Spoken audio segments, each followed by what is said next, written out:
100 years old daw tree guys. Malaking puno guys. Dito sa Puerto Princesa City.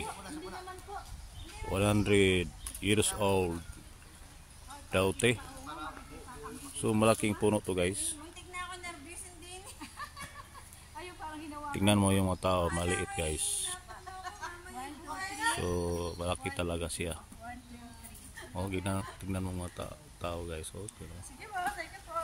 Oh, 100 year old daw tree.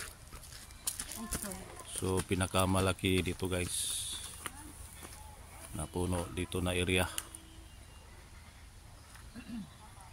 sa anong lugar to ma'am? Sa Kakawayan. ha? Ayan, mayroon sa likod. Kakawayan.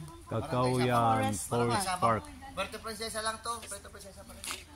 Sa Kakawayan Forest Park. Ito ang malaking puno. Walnut. Oh, tignan mga tao guys, maliit oh. Malaki talaga siya.